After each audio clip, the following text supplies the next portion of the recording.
Awais is practising a word जिसको pronounce करने के लिए हमने एक्चुअली पहले गेस्ट से पूछा और क्योंकि हमें उसका बैकग्राउंड पता नहीं था। जस्टिशिया अवार्ड है या ओस्टिशिया अवार्ड है, तो इट इज ओस्टिशिया award basically. J is silent.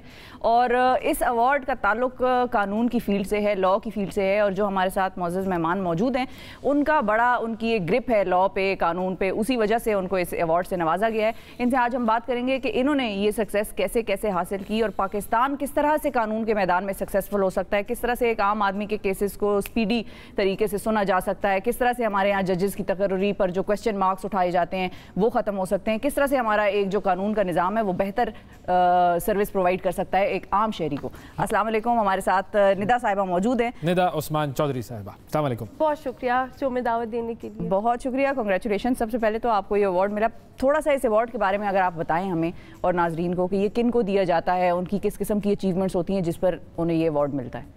ओस्टिशिया award जो है वो यूरोप का एक शहर है वियना, उसमें हर साल सितंबर में मुनक्किद किए जाते हैं। और ये इस साल इस अवार्ड को नशर करने का उनका दूसरा साल था। 2018 से इन्होंने शुरू किया था सिलसिला, और दुनिया भर की तमाम ख़वातीन वकला को इसमें नामज़द किया जा सकता है अप टू 3 कैटेगरीज़ में, जिसमें लाइफ टाइम अचीवमेंट की एक कैटेगरी है, एक कैटेगरी अकदीमिया की है जिसमें मुझे नामज़दगी हुई और उसमें फिर हकदार भी जो है वो उन्होंने डिक्लेयर किया, और तीसरी कैटेगरी है पायनियर्स और गेम चेंजर्स की। अच्छा। ज़रूरी नहीं है कि एक कैटेगरी में एक ही विनर हो, और अक्सर वो इस तरह से करते हैं कि वो अपने नेशनल्स, ऑस्ट्रियन नेशनल्स कोई नहीं कि 3 कैटेगरीज़ में अलग उसमें विनर्स डिक्लेयर करते हैं और इंटरनेशनल कैटेगरीज अलग होती हैं। तो इंटरनेशनल में इस बार जो है पाकिस्तान और साउथ एशिया से वो नुमाइंदगी का सेहरा मुझे मिला, बिल्कुल, और अल्लाह की बड़ी मेहरबानी है। तो इस तरीके से, और ये जब आपने पूछा कि किस लिए दिया जाता है, वो बड़े स्पेसिफिक इनका रोल है कि ना वो ख़वातीन वकला जो ना सिर्फ अपनी ऊपर मेहनत कर रही हैं बल्कि उनका काम दूसरों के लिए इम्पैक्टफुल और बाअसर भी साबित हो रहा है। तो ये उस चीज़ को मद्देनज़र रखते हुए जो है विनर्स जो है आपका वो काम था जिसका इम्पैक्ट इतना नज़र आया इस जूरी कमेटी को, वो कौन सा काम था? देखिए, हमने विमेन लॉ इनिशिएटिव जो 2016 में शुरू किया, जो कि वियना वाले विमेन लॉ इनिशिएटिव से 2 साल पहले यहाँ पे पाकिस्तान में कायम किया गया। तो इस हवाले से हम लोग, ज़ाहिर है पाकिस्तान में पहल हुई इस इनिशिएटिव की। इस इनिशिएटिव के ज़रिए इंसाफ के जो निज़ाम है उसमें ख़वातीन की नुमाइंदगी को यकीनी बनाने का जो इस्लाहात रिक्वायर्ड है उस पर हम काम करते हैं। तो बड़े स्पेसिफिक नेचर का काम है जिसमें हम चाहते हैं कि ना सिर्फ ख़वातीन की बल्कि जितने भी ऐसे तबके हैं जिनकी नुमाइंदगी नहीं है कानून के जो ऊंची सतह के ओहदे हैं वहाँ पे होनी चाहिए। तो उस हवाले से हमारी पॉलिसी इनपुट पे काम है, रिसर्च पे काम है, जजेस की तैनाती के ऊपर भी अटॉर्नी जनरल को भी अभी हमने लेटर लिखा और उस हवाले से अपनी तजावीज़ जो है वो पेश किए। तो ये सारा वो काम है जिससे ना सिर्फ हम एक निज़ामी सतह पे जो है चेंज ला रहे हैं बल्कि हमने पर्सनल लेवल पे, इंटरनल लेवल पे ख़वातीन वकला को एक दूसरे से कनेक्ट भी किया है। सही है। अब हमारे नेटवर्क के ज़रिए 300 से ज़्यादा ख़वातीन वकला पाकिस्तान भर में जो है वो कनेक्टेड है, और उससे उनको क्लाइंट्स और जॉब अपॉर्चुनिटी से कनेक्ट होने के मौके भी मिलते हैं और एक दूसरे का सपोर्ट भी हासिल है। बिल्कुल सही है। अच्छा, जब हम लॉ की बात करते हैं तो पाकिस्तान में लॉज मौजूद हैं, हम ओवर लेजिस्लेटेड कंट्री हैं, हमारे यहाँ हर चीज़ का कानून मौजूद है, बनाने की कुछ ज़रूरत नहीं है, सिर्फ इम्प्लीमेंटेशन वीक है हमारी। ऐसा क्यों है दुनिया में? ज़ाहिर है आपने दीगर मॉडल्स भी पढ़े हैं, आपने मुख्तलिफ जगहों पर काम किया है, बाहर से पढ़ा हुआ है, ये क्यों यहाँ पर इतनी प्रॉब्लम है कि हमें इम्प्लीमेंटेशन करने में किसी लॉ की इंतहाई मुश्किल मसाइल का सामना होता है और फिर वो सॉल्व भी नहीं हो सकते, फिर वो बात 4 दिन मीडिया पे आती है, 5वें दिन वो गायब हो जाती है और लोग कहते हैं उसकी फ़लाँ कमेटी बन गई, फ़लाँ उसका वो बन गया, बैठेंगे उस पर मुशावरत होगी, मुशावरत भी गायब हो जाती है, किसी को कुछ पता नहीं उसका क्या हुआ। देखिए, सबसे बड़ा मसला वसाइल का है, क्योंकि कागज़ पे कानून को तश्कील देना एक बात है, लेकिन उसके बाद उसके लिए जो रिसोर्सेज कमिट करने की ज़रूरत होती है, हमारा सबसे बड़ा मसला वहाँ आ जाता है। और इसमें सिर्फ फाइनेंशियल रिसोर्सेज नहीं, ह्यूमन रिसोर्सेज भी हमारे जो हैं जिसमें हम ट्रेंड स्किल्ड प्रोफेशनल्स हों, उसमें हमारे पास काफ़ी मसले पेश आते हैं। और not just human resources but then technical resources भी हों, जैसे ख़ास तौर पे जैसे रेप क्राइम वगैरह में आप देखें डीएनए किट्स वगैरह का होना बहुत ज़रूरी है और इन सब के लिए वसाइल दरकार है। दूसरा फिर ज़ाहिर है जो हमारा जिस किस्म का निज़ाम है उसमें बहुत सारी चीज़ों को जो है वो पॉलिटिक्स की भी नज़र हो जाती है, ज़ाहिर है वो चीज़ें आगे लेके वो कंटिन्यूटी उनमें नहीं नज़र आती हमें। तो ये सारे मसले हैं जिसमें मेरा ख्याल है कि जो मुशावरती की आप बात करी थी उसमें इंडिपेंडेंस मिसिंग है اور انڈیپینڈنٹ قوتیں جو ہیں جب وہ اس میں قانون سازی کریں یا اس کی امپلیمنٹیشن کے فیصلے کریں اور پبلک پرائیویٹ پارٹنرشپ کے ذریعے وہ چیزیں ہوں تو وہ شاید زیادہ بااثر ثابت ہوں. لیکن جب بھی کوئی قانون بن رہا ہوتا ہے تو اس کے اوپر اسٹیک ہولڈرز کو آن بورڈ تو لیا جاتا ہے.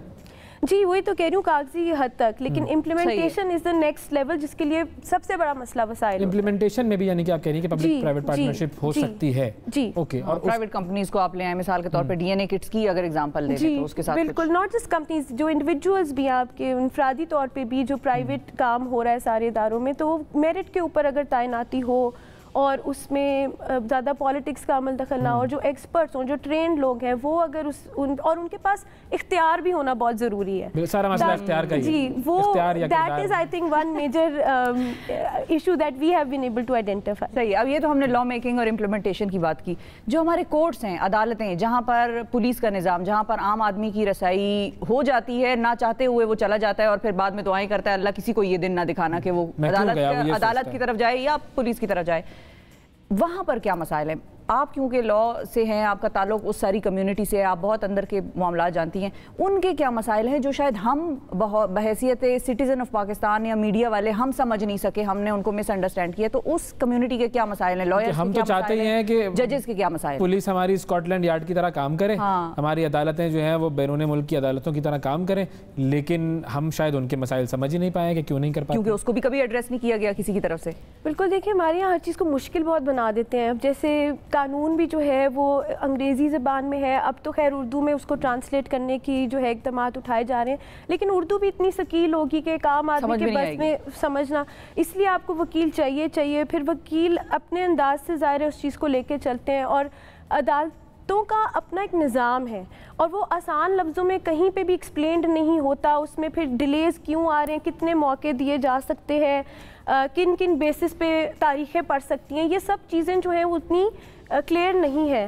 اور اس وجہ سے پھر جو ظاہر ہے جو ایک لٹیگنٹ جاتا ہے اس کو پھر ایک بندہ کچھ کہہ رہا ہے, دوسرا کچھ کہہ رہا ہے, تو وہ جب چیزیں اسٹریم لائنڈ ہوں اور ایک ایسا شفاف نظام موجود ہو تو جس کے بارے میں ٹرانسپیرنسی ہو کہ سب کو پہلے سے پتہ ہے کہ یہ سٹیپ ہے, یہ سٹیپ ہے, تو ظاہر ہے آپ زیادہ امپاورڈ ہوتے ہیں, آپ سوال بھی کر سکتے ہیں. بالکل. ابھی آپ وکیل کے ہاتھ ہی ہیں اور وہی آپ کو جو گائیڈ کرے وہ کرے گا, تو وہ اس طرح سے ہے. یہ چیزیں مطلب اسٹریم لائن ہونے کی ضرورت ہے. But I main I feel that سب سے بڑا مسئلہ again resources and not knowing کہ کس وقت کیا چیز اور کہاں, اگر ایک چیز ٹھیک سے نہیں ہو رہی نظام میں بھی تو اس کے خلاف کہاں پہ کمپلین کی جا سکتی ہے اور اس کے اوپر کیا چیکس اینڈ بیلنسز ہیں. وہ جو آگاہی کا پرابلم ہے نا آسان لفظوں میں, وہ اس پہ کام کرنے کی دو ایشوز ہیں بیسیکلی. ایک تو نظام کے اندر جو تبدیلی آنی ہے وہ ضروری ہے, اور دوسرا یہ کہ لوگوں کو پھر اس کے بارے میں آگاہی بھی حاصل ہو.